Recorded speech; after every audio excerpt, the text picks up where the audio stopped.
Hello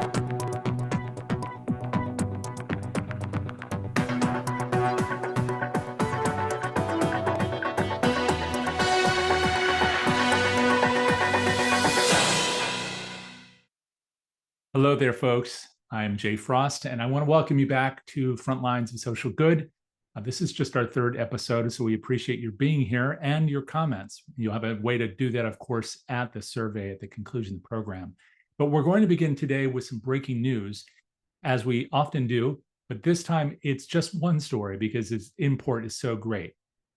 It's news out of Washington that's reshaping federal funding and disrupting services relied upon by millions of Americans and easily much of the nonprofit sector. The White House Office of Management and Budget, under Acting Director Matthew Vaith, has issued a sweeping directive pausing federal grants and loans across nearly all agencies. The two-page memorandum, now available online, which is effective as of 5 p.m. today, freezes financial assistance programs impacted by President Donald Trump's recent executive orders. More on that in a moment. This memo calls for a temporary pause to allow time for agencies to review federal financial assistance programs and align them with administration priorities. These priorities include promoting energy independence, combating inflation, and in the administration's words, making America healthy again. In a very striking passage of this memo, the memo states, the use of federal resources, this is a quote, the use of federal resources to advance Marxist equity, transgenderism, and Green New Deal social engineering policies is a waste of taxpayer dollars that does not improve the day-to-day lives of those we serve. The memo goes on to instruct agencies to halt disbursement of funds tied to foreign aid, infrastructure projects, diversity, equity, and inclusion initiatives, and climate programs created by the Inflation Reduction Act and the 2021 Bipartisan Infrastructure Law. Although the freeze does not affect Social Security, Medicare, or other benefits provided directly to individuals, questions remain about how the freeze will impact indirect aid, funds distributed through state and local governments, or nonprofits to households and communities. Nonprofit organizations and state agencies have already been voicing alarm, even though this news only came out this morning. Diane Yentl, president and CEO of the National Council on Nonprofits, called the order, quote, a 5-alarm fire, warning on LinkedIn that from pausing research on cures for childhood cancer to shutting down suicide prevention hotlines, the impact will be devastating and cost lives. The political response has also been swift. Senate Minority Leader Chuck Schumer accused the administration of undermining the legislative process, stating, Congress approved these investments, and they are not optional. They are the law. This action jeopardizes vital funds that support programs in every community across the country, end quote. Legal experts have also weighed in. Bobby Kogan, quoted in the press as a former OMB staffer and current director at the Center for American Progress, has described the directive as, quote, big, broad, and illegal, arguing that it violates impoundment laws, which bar the president from unilaterally withholding funds approved by Congress. While the administration insists that this is a temporary pause, with agencies required to submit detailed reports on affected programs by February 10th, critics say the disruption could have long-term consequences. Reuters, for example, reports that the freeze also halts foreign aid for 90 days, including life-saving medications for HIV, malaria, and tuberculosis. As much as 43%, in fact, of foreign overseas development assistance comes from the United States. The memo directs agencies to assign oversight of financial assistance to senior political appointees and, where possible, cancel awards deemed inconsistent with administration policies or presidential priorities. This represents a dramatic shift in federal financial governance, further consolidating control over the purse strings within the executive branch. For more on the executive orders and executive actions coming from the White House, we turn to Tiffany Gorley-Carter, Policy Counsel at the National Council of Nonprofits. In this pre-recorded interview, taped just a couple of days ago, Ms. Carter discusses these actions and the Council's efforts to advise nonprofits as they navigate this unprecedented set of executive actions. Let's take a look right now. So, Tiffany, thank you very much for taking some time to share a little bit about the work of the National Council on Nonprofits, and specifically a document that I believe you've taken a very important role in authoring, which is about the executive orders affecting charitable nonprofits. Can you first start by telling us a little bit about the National Council and maybe why you're taking a look at these executive orders? Absolutely. And thanks, Jay, for having me on. I'm glad to be sharing this information with your audience. So the National Council, we like to say that we champion, inform, and connect the nonprofit sector. And so, we are made up of state associations across the country, and all of their members are our members, but we really represent the more than 1 million charitable nonprofits across the country, and making sure that, you know, the not just lawmakers, but the public and people around the world understand the importance of the charitable sector in your daily lives. So whether it's your local food bank or church or synagogue, whether it's that arts program down the street, they make up the fabric of our country, and so we want to make sure that they are heard by especially policymakers and whenever they're making big decisions. And these executive orders are clearly some big decisions. How many have been signed so far, to your knowledge? More than 60 was the last count that I saw. And those are not just executive orders, but all sorts of executive actions, proclamations. We don't need to go into the details of those, but there is a lot of things. We're focused mostly on the executive orders right now, but there's a lot of actions that are being taken as well in the federal government to implement the executive orders that have been signed. Maybe we can they're start still coming. Yes, and still coming. Maybe we can start with just a definition of what is an executive order. So an executive order is something signed by the president, and he has the legal authority to do that, to make decisions for the federal government and, as the head executive of our government. So there is, all sorts of legalese definitions of what they can and cannot do. And we have resources on our webpage about that if you want to get into the details. But basically, it's something that every president comes into the office. One of the first things they do is sign an executive order. So that's not uncommon, but the amount that has been signed in the last, was signed in the first really 12 hours, in the next 24 hours, and then since then has been a very large number comparatively. And a lot of these are affecting the nonprofit arena pretty significantly, or at least that's the implication of this document. It does help to clarify some of the things that the council believes are particularly impactful here.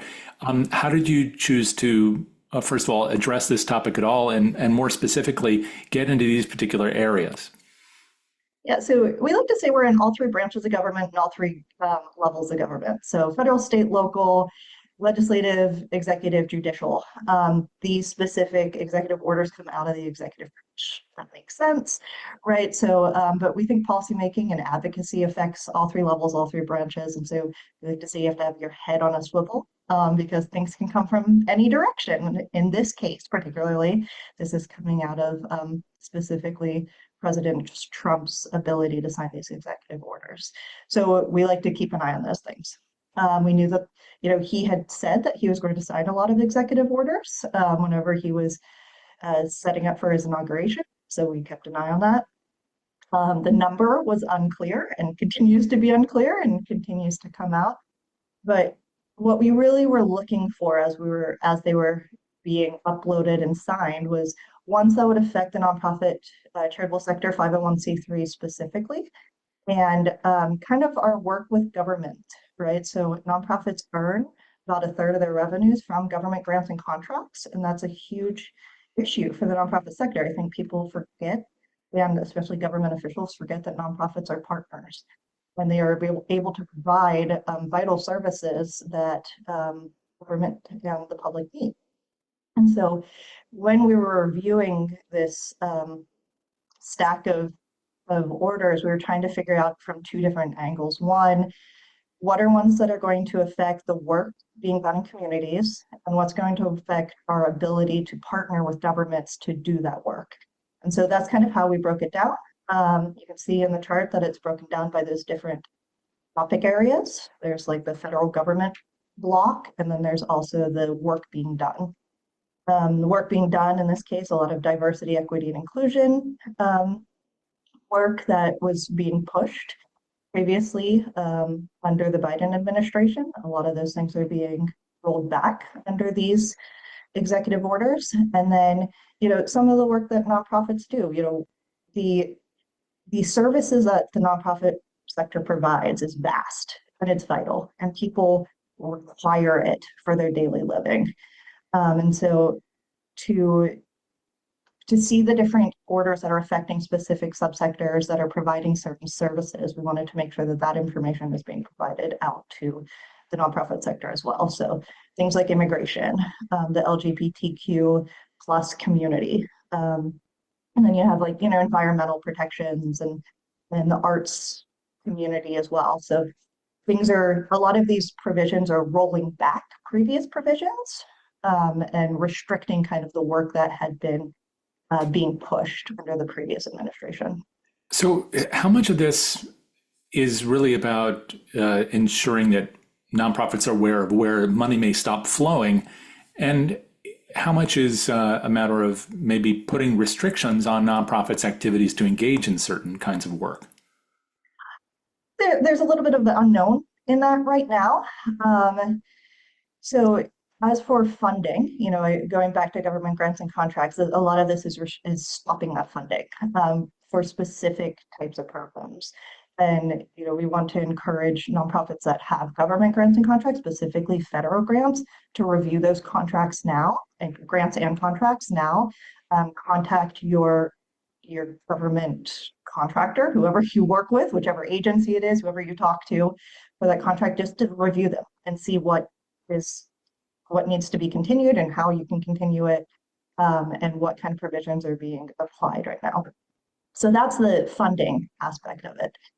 As for what restrictions are being done by nonprofits, we are a private sector, while we work with government, everything I just said, right? We partner with government. We are not the government. We are independent of the government. And so it is unclear how some of these executive orders are going to play into it from a nonprofits as a private sector perspective. I like to say that we serve the public. We are not for-profits, but just as the for-profit sector is separate from the government, so is the nonprofit sector. And so there needs to be an understanding of nonprofit independence in this as well. And looking at the chart, and for those who haven't seen it yet, it is quite extensive. I'm looking at the PDF document. Of course, a huge chunk of it is where you started the conversation about the topic areas, and that's diversity, equity, and inclusion. That's something that people following the political end of this has been a chief point of the discussion prior to the election, and certainly since the election. And it's a lot of this document. Could you just touch on a couple of things that may be particularly material, do you think, to the nonprofit sector, and why? Yeah, so a lot of many nonprofits are in this space, providing access to underserved organizations, underserved communities, Black, Brown, people of color, communities of color. And so there was a big push to expand that. And so now there's a little bit of a confusion on what that looks like now under these executive orders. There's also some confusion and concern on the government grants and contracts that were being funded for those types of programs.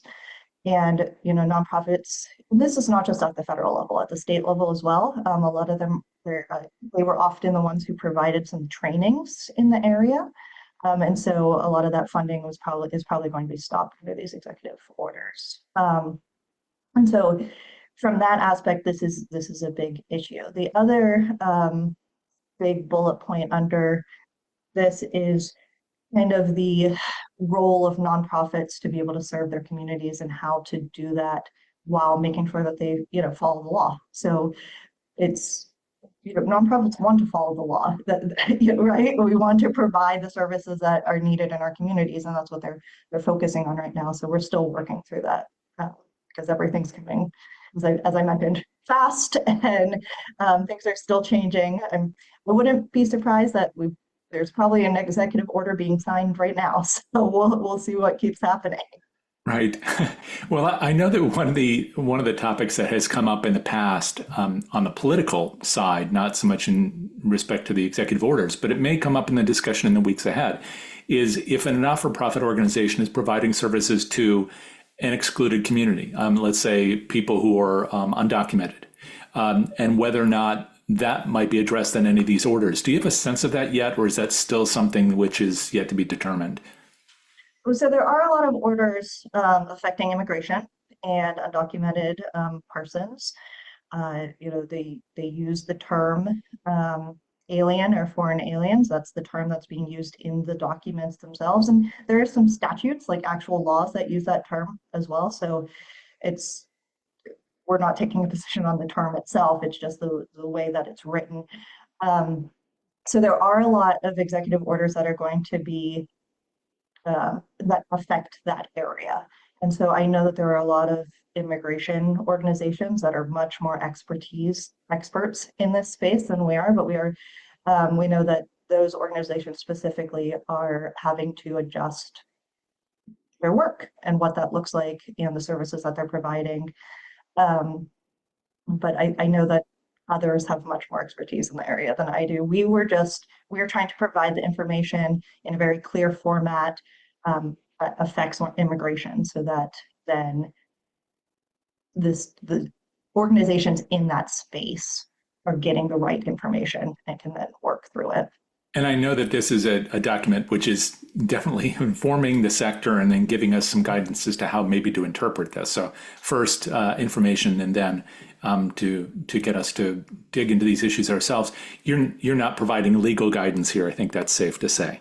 Oh yeah, and I should have said that at the outset. I'm a lawyer, but I am not anyone here's lawyer, and you really need to be honest. So yeah, we don't provide any legal advice, but we do try to provide you with the information that you need.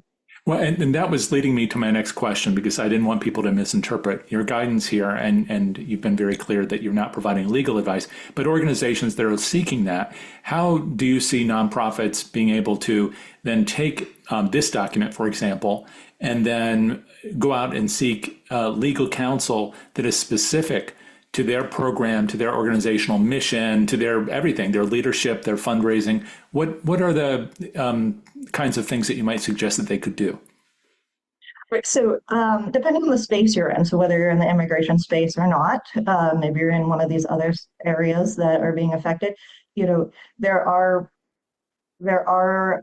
legal services, there are nonprofit legal services that you can reach out to. Whether they actually provide the service that you're looking for, they probably have other connections, and they might be able to lead you in the right direction. I would recommend starting with state rep, like in your own state, because your state laws might be affected differently in how the executive order, comes down. So that's something that I would keep an eye on. And then also, if you're focused on something like immigration, that's very different than if you're focused on the government grants side of it. So you're looking for attorneys who work in the space that you're trying to figure out how it affects you. You can also reach out to your state association. We have on our website state associations across the country, and while they don't provide legal advice either, they do know others in their state that might be able to connect you to another organization or some legal services in the state that would be able to put you in the right direction. Okay, we'll and make we sure. get that question pretty often. So, start with your state association, start with your local, legal services kind of area. And we'll make sure to include the links to the state association in the show notes. I have to ask you, because you deal with these issues for a long time, how long have you been with the National Council? I should have asked that. A little over 8 years at this stage. So you've seen a couple of administrations, and as you say, that this is somewhat unusual in terms of its volume. But is there anything that particularly surprises you in what you've seen so far? And then and another component to that is, what are you anticipating that you haven't yet seen? Oh, crystal ball questions. I think what has surprised me is just kind of the breadth of it all, right? And in the amount of executive orders, you're hitting on everything from government grants and contracts to arts communities to funding streams to kind of things that you just wouldn't normally put together. Often you see like a focus area for the incoming administration. They really want to make an impact in one area, and so they spend a lot of time to make sure that what they're sending out is in line with all of their messaging and their goals for how they want to run the executive branch. I think they did this as well here, but the pure number of topics they were able to cover so quickly is pretty large. So that was a bit surprising. As for the crystal ball, I think this is it's going to keep coming. There's going to be more things. And I don't think anyone really knows what area is going to come next. But I think there are going to be a lot more executive orders. And I will say that we have seen some alignment in Congress to introduce legislation that will align with the executive orders as well, to expand the reach of the topics. So it's something like the executive order the executive order that rescinded a Biden executive order that prohibited the inclusion of non-citizens in the census count. So every census for a very long time has included non-citizens in the count so that it would be a more fair, accurate, and complete count. We saw this in the 2020 census. They tried to remove citizens. And it went up to the Supreme Court. The Supreme Court blocked it. And so there was an executive order in this stack that prohibited that so that you wouldn't include citizens in the next census. You wouldn't include citizens or non-citizens? Sorry, non-citizens. Oh, I see. Okay. Thank you for the correction. So you would not include non-citizens in the census. There is also legislation that would do that as well now. So there's kind of an alignment between the legislative branch and the executive branch to try to push these kinds of policies. And why is that important? Why is the count and whether or not it includes non-citizens important at the state and the local level? So the census determines trillions of dollars of funding, for one thing. It determines apportionment for who is represented, how many representatives you have in Congress per state. And it determines a lot of the ability for organizations, for-profit and nonprofit, to make business decisions based on who they're serving, right? So we like to say, if you are a nonprofit and you're in the healthcare space, for example, and you're going to build a hospital, you need to know what that community looks like, whether it is an elderly community or a very young community. Do you want to be building a geriatrics wing or a pediatrics wing? And that's all determined by the census. Same thing about schools, right? You make sure you have enough desks for the kids coming into class. And so everything is based off of that data. And so you want it to be as accurate as possible. So you need to know how many people are being counted. And whenever you exclude entire populations like non-citizens, even though they exist, that data can be very, very skewed. And for-profits, nonprofits, government all rely on that data. So we want to make sure it's clear. And that's just one element of all these executive orders that we're discussing. That's just one example of the amount of executive orders that have come through. And that directly impacts, obviously, nonprofits and their ability to access funds, because those funds then serve the community. If you were running a nonprofit today, just anywhere out there, what kind of advice would you give them in terms of being ready to read the next things that arrive? Is it beyond, of course, following this chart, because this is, I understand, an evolutionary one that you're going to keep updating it? What other kinds of advice would you provide to nonprofits that are looking to stay abreast of these changes and be prepared to take any actions to help themselves and continuing their work? Yeah, so sign up with your state association. Do that as quickly as you can. There is a cost to it, but they're pretty reasonable. So contact your state association. Sign up for all the free newsletters by the state association and by us. We put out a newsletter every other week. Next one comes out on Monday. And that is where we're going to provide the most updated information possible on these policy issues coming down. And so that is a policy newsletter that goes out every other week. We also do an operations newsletter called Nonprofit Essentials, and that's monthly on how this affects how the implementation of these different policies then actually affect your operation. So if you were running a nonprofit and you're thinking of things like HR policies, or if you're thinking of communications or how to connect to other nonprofits in your areas, those are the types of topics that are covered in that one, which is really helpful for nonprofit leaders to be engaged, not just with people that they're serving, but with the nonprofit community at large. So definitely sign up. Those are free and available. And then, as we mentioned, we are going to be continuing to update the chart we're as regularly as possible. And so you can use the same link. That is going to stay the same, and we'll just keep providing new information there. But yeah, those are the big things that I highly recommend all nonprofit leaders do. And then there are opportunities to engage. There's opportunities to advocate. And, we often do things like provide information up to Congress on what is happening. You tell your story. We're going to put out the ability for you to share how these executive orders affect you.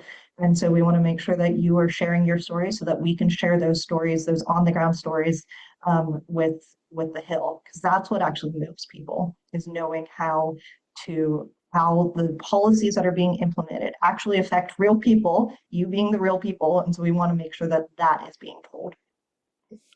Thank you very much, Tiffany. Really appreciate it. Our thanks again to Tiffany for all of her commentary, which was made back on the 24th. And as you can see, there have already been additional executive orders and actions that have occurred over the weekend, including this morning. You can see the full document she referenced, Executive Orders Affecting Charitable Nonprofits, at councilofnonprofits.org. And once again, that document is an evolutionary one. They are revising it continuously. As we went live today, Diane Yentl, President and CEO of the National Council of Nonprofits, released the following statement. We are filing a motion for a temporary restraining order in the U.S. District Court for the District of Columbia to block the White House Office of Management and Budget from pausing all federal agency grants and loans. National Council of Nonprofits is filing together with public health and small business leaders represented in court by Democracy Forward. Of course, you can follow more about this story and other stories here on Frontlines every Tuesday. I'm sure we'll be coming back to you with more information on that in the days ahead. Now, of course, we're diving into a number of different areas as we think about how to adjust in this current environment. And we're particularly happy to have with us today someone who has been across the entire spectrum of how to address social impact and how to finance it. So one isn't entirely reliant on government or, for that matter, any particular source of funding. He's also a specialist, particularly in the area of crowdfunding, and that is Devin Thorpe. Devin is a best-selling author, a seasoned speaker, a former CFO who's dedicated his career to empowering individuals and organizations to leverage their resources for meaningful change. I've had the pleasure of having him in the podcast before. He, of course, has a podcast, which you'll want to listen to, which he's conducted, I think, over 1,600 interviews with major change makers, from Bill Gates to just about everybody you can imagine. He's a leading advocate and change maker in educating and connecting investors with projects that not only generate financial returns, but also drive social progress. His latest book is How to Make Money with Impact Crowdfunding.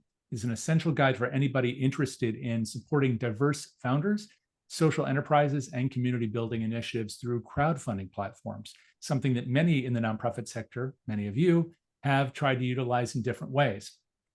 So whether you're a seasoned professional or a first-time donor, or maybe an organization looking at crowdfunding, you'll find that his book and the conversation right now can help you to figure out how to actually actualize the riddle about how to make crowdfunding work for you in the area of social impact. Devin, thank you so much for hanging out today. Oh, it's an honor to be here. Thank you very, very much for having me. I really appreciate the opportunity. Thank you. Pleasure. Yeah. You've got an entire library behind you, and I have to cite that first because I've only mentioned one book, but this is number what? Is this 6? Yeah, I think that one was number 8. I confess, written number 9 since then. So it's yeah, I'm problematically prolific.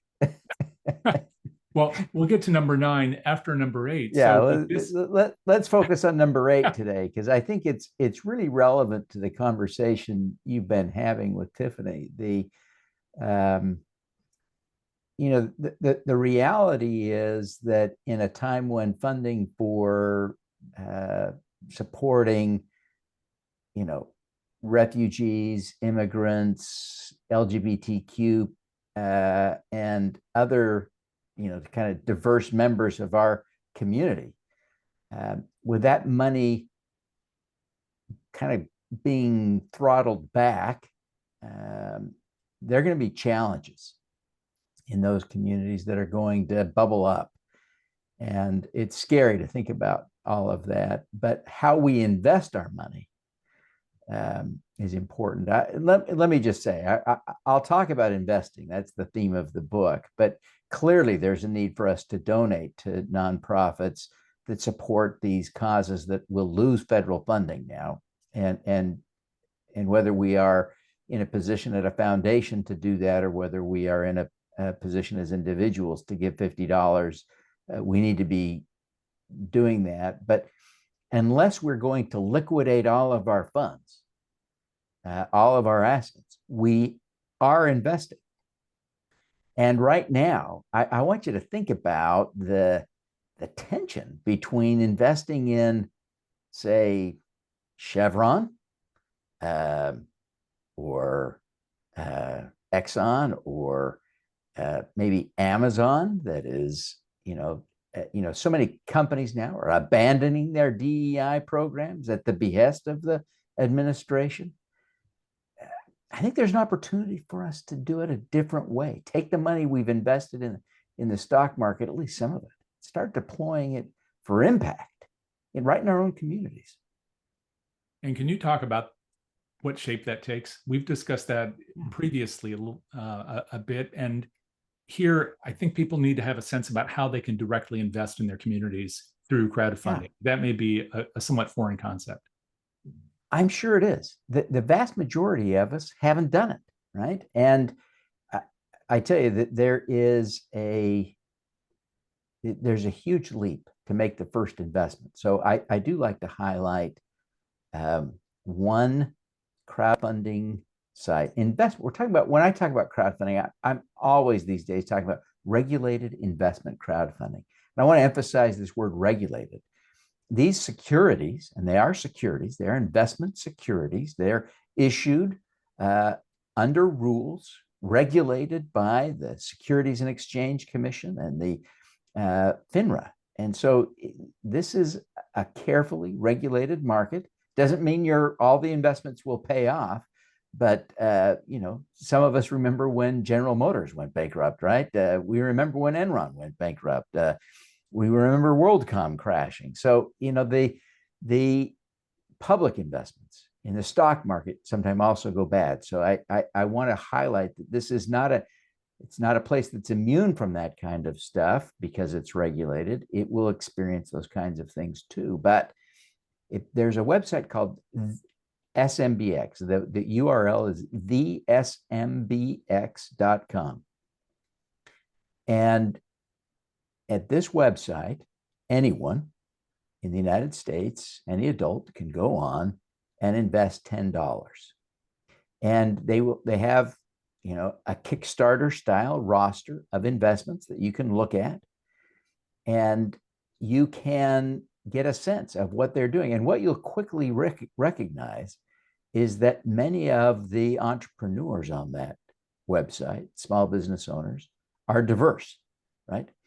You can see immigrants. You can see members of the LGBTQ community. You can find, you don't have to look hard. Not everybody would qualify. You know, there are some folks that look like you and me, but not all of them by any means, right? And so there's an opportunity to go invest in a diverse founder who may be struggling with the emotional reaction and then potentially financial impacts from this shift that is not only impacting the federal government and its direct funding, but also the echoes through corporate America as DEI funding evaporates. So I think there's a real opportunity for us to reallocate some of our capital. It's not about spending money, right? We should do that. We should be donating, but we can reallocate our investments in a new, much more impactful way.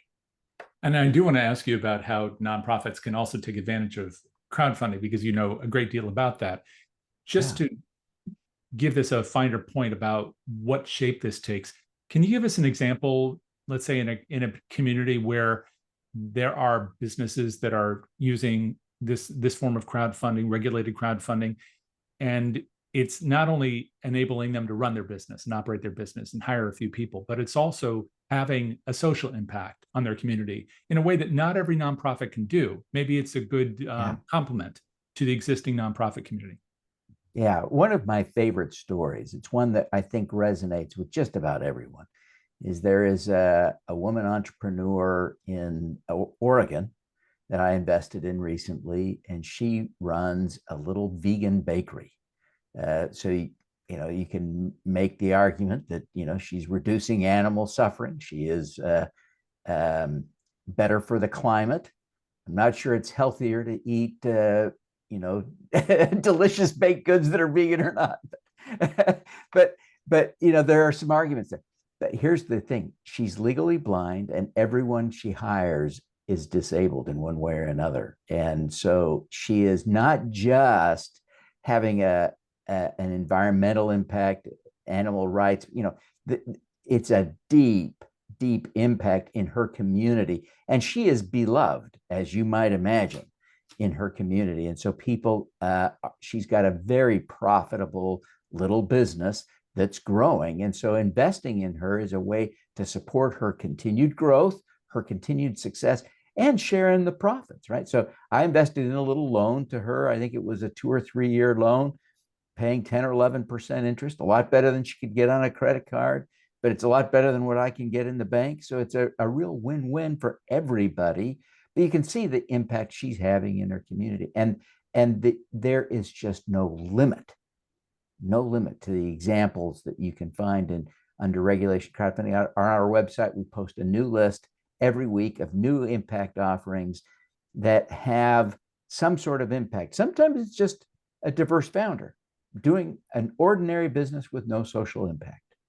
But I like to remind people that, especially folks that look like you and me, Jay, it's so difficult for us to get comfortable investing in people that are really different from us, that I want to encourage, we have to be deliberate about considering those investments, or we'll never make them. And it's just a way of kind of revealing some of our own, for some of us of a certain age, right? Implicit biases that have been baked into the thinking and the analysis. And so by being deliberate to overcome that, we can have a real impact. It's when you're investing in a Black woman who may struggle to get access to capital any other way. You are likely sending money into that community, even if she has no social mission per se with her business. But anyway, so there are all kinds of opportunities for social impact with investments. Right. And the performance of these businesses, especially when you allude to, women of color, I know that in the last couple of decades anyway, that the performance of those businesses actually outpaces other kinds of business startups. But if people don't invest in them and they don't follow that, they wouldn't know. And those businesses need money. In fact, right now, one of the things we don't know about the executive order that was just signed is its impact on the SBA. But presumably it's not just impacting DEI initiatives at the SBA or whatever they're doing in terms of providing loans for a variety of different kinds of businesses and business owners, but also Yeah. any business, and all small businesses need access to capital. So is the crowdfunding an approach which just kind of, I don't like the expression levels the playing field, but makes funding accessible? Is that fundamentally what we're talking about? That is one of the key aspects. When we look at venture capital, it's famously biased toward folks who look like you and me. Even the most flowery, self-promoting data shows that about 80% of the money goes to folks that look like you and me. And, when they talk about women founders, oftentimes venture capitalists are really talking about a team that includes someone with the title of co-founder who happens to be a woman, but oftentimes they're not really, in charge. And so the teams where a woman is really in charge running the show, it's about 2% of the venture capital. It's tiny. But we also see, there's no question, women are paying higher interest rates on bank loans of all sorts. They have a harder time getting it, and especially minorities. Minorities suffer even more. And so there is great data to show that in the marketplace, there is tremendous bias. And I want to reiterate, I grew up in a very white community, and I would be lying if I said I didn't have any of these sort of implicit biases baked into my DNA almost, right? And so I choose to be really deliberate, intentional about how I approach my investing, to look first for opportunities to support people who don't look like me, whose lifestyle is different from me, because I value them as human beings in society, and I want to be a part of the solution. I want to be a peace builder. And I'm increasingly focused on this aspect of building peace. And I think when we're investing in people who don't look like us, that is a real contributor to building peace and building communities that are resilient to the kinds of animosity that we see from this administration. I want to ask you about one part that we touch on only lightly, and that is these opportunities being fully vetted. Is anyone able to, first of all, make a business available for financing, but also is anyone able to invest in these businesses? I think we had a question in the chat earlier about, and I don't see it right now, whether or not you can invest as little as $10 in a business. One of the issues with the stock market historically was that if you were investing small amounts, you might do so through mutual funds rather than individual issues. And with investing in businesses, you had to be in the past anyway, a qualified investor, $1 million or in assets in order to invest at all. Does this change the playing field also for people who want to invest? Yes. So great questions. Let's look at the regulatory landscape. To be clear, the SEC is not reviewing the offerings of small businesses and startups who are offering their shares. So I want to be clear, it's not that. On the other hand, I want to be clear that the portals that are hosting those offerings are closely regulated. They get audited regularly. And so they are required to do bad actor checks, and they are required to ensure that the issuers, the companies raising capital, are making full and fair disclosure. Does that guarantee you're going to make money on every investment? Of course not. No. That's not what this is. This is making sure that there is adequate disclosure so that investors can make their own decisions. And a lot of the investments are in startups that have little history, and they're very risky. And I would really caution, especially new investors, to maybe not start there. But if you go and you find, a woman like this that I was talking about, the baker, right? Yeah, she's legally blind, and she's hiring disabled people. She's got the vegan products. I mean, she's a pretty impactful story, but she'd also been in business for 7 years, right? So the odds that if you give her a loan at 10 or 11% interest, that she can pay you back, pretty good. You're going to get that money back.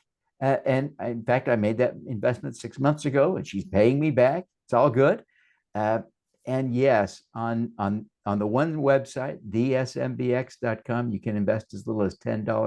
$100 minimums are common, not universal across the industry, but almost always the minimum, I'd say 99% of the time, the minimum investment is $1,000 or less. So most of us can afford to participate in most of the offerings that are offered on these websites, and finding impact of your whatever flavor you choose is easy. Now, in terms of the law is explicit. If you are in the United States, you are legally allowed to invest. If you have no income and no money, the code still says you can invest $2,500. I'm not sure where they think you get it, but I was you're going to say, allowed. you're not recommending that, I'm sure, but okay. That's right. So yeah, if you don't have money, I'm not sure I would recommend.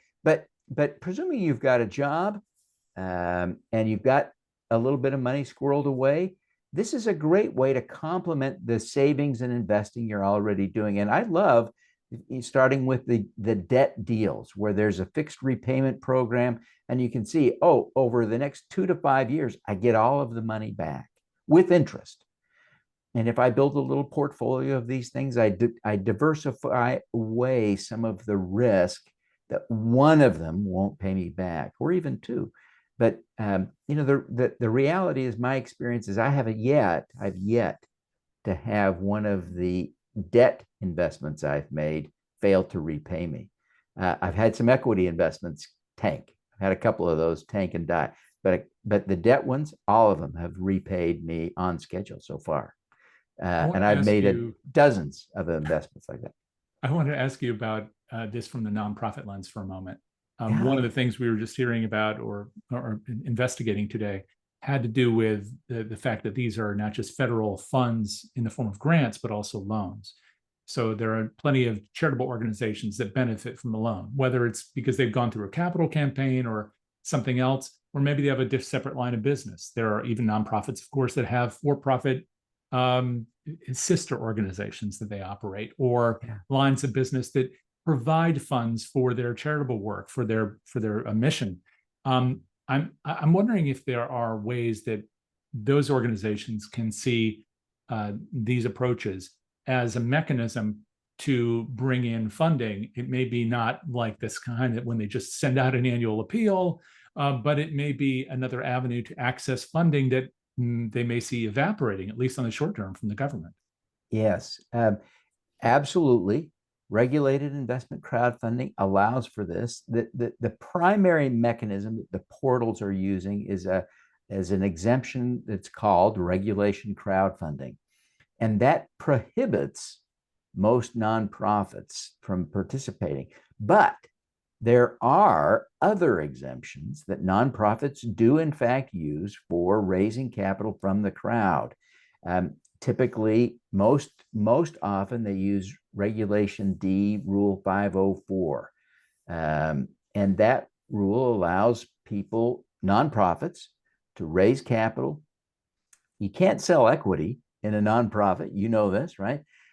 You could conceivably form a for-profit affiliate and sell equity there. That would really be no different than you and I personally creating that entity and selling it. But more commonly, nonprofits will borrow money from their community of supporters, their members, and oftentimes at very low interest rates. So they may be able to match the interest rate they would get from the federal government, from the crowd. And of course, what they're really asking their supporters to do is to donate some of the interest rate risk premium that they would normally want to get when they loan money in a crowdfunding deal to the little bakery, right? That's 10 or 11%. Maybe they'd loan to you, your nonprofit, at 3%. If you're going to secure it with the building as collateral, maybe it's a mortgage on the building, maybe they're going to be able to do that for 1% or 2%, right? They'll really discount it because it's safe that they're going to get it back. It's just a way of supporting you. So that, yes, unequivocally, it can be done. It's a little tedious. It requires definitely the help of an attorney, but it is a thing that nonprofits do. So, Devin, if an organization wanted to pursue that, one of the difficulties for every charitable organization is finding a group of people who want to support what you do, and that's true whether it's something like a GoFundMe, or whether it's sending out your annual appeal by mail or an email campaign on Giving Tuesday. Do some of the platforms that you see that are emerging or have emerged, do they make it a little easier for nonprofits who want to do something like what you just said, get a low rate of financing, debt financing for, let's say, a capital project? Does it make it a little easier for them to spread the word to an audience they don't currently have? Yeah, I would say the honest answer to that is no. There isn't a robust marketplace for nonprofit loans. So when nonprofits are successful in doing that, in my experience, what I have observed is that they are going out to an existing community of supporters. It would be easy to envision a local health clinic that needs to borrow $2 million to upgrade the facilities in the health clinic, right? Going to the people in the community that use and rely on that for that, like you would go to them for donations, would probably be the strategy that works. If you don't have a community like that, this probably isn't a solution for you. I have to be honest, probably isn't. Well, as you look at the whole landscape of this, a lot has changed over the last number of years. Where do you see it going? Because now if I'm reading you right, organizations, or rather companies that didn't have access to capital, now maybe have a way to get it. Investors who might have been a little focused on the old usual suspects now have a broader spectrum of companies they can invest in, many of which are a feature of their business is social impact, really helping the communities where they are. And now it's easier for people to invest because you don't have to be a millionaire. You can invest $10. But where is it going next? And especially where is it going in terms of social impact? Well, I am the co-chair of a national association called the Crowdfunding Professional Association, and we are advocating for a variety of changes that, for better or worse, the current administration likes. And so it'll be interesting to see if we get them enacted. But one would be to expand the use of regulation crowdfunding significantly by raising the limits, allowing people to invest more, and allowing issuers to raise more, and allowing nonprofits to raise funds that way so that they are not prohibited from participating using those portals, which would give them access. It's, let's be clear, the portals have a community. Those portals don't provide most of the capital. They provide a small portion typically, but it can be an important portion. So it'd be nice to get nonprofits into the mainstream of crowdfund investing. So that we think could happen. The most exciting thing we're working on is a tax credit that would incentivize investment through regulation crowdfunding, which would mean that essentially the government would subsidize our support for small businesses. And of course, as individuals, it's almost inconceivable that, as much as the administration may want to prohibit or discourage DEI investing, for instance, we as individuals can't. So we can peruse those investment portals and find the ways to support diverse founders. And by supporting diverse founders, I think we're supporting their communities and that there are meaningful ripple effects in society. Thank you so much for all this, Devin. I know it's just a short thumbnail sketch about the kinds of things you're writing about, but very helpful indeed. If people want to get a copy of the book, again, How to Make Money through Impact Crowdfunding, how would they do that? Yeah, the easiest way is to visit Amazon. I hate to say that, but I have published it. It's available for free if you visit s4g.biz/ebook free.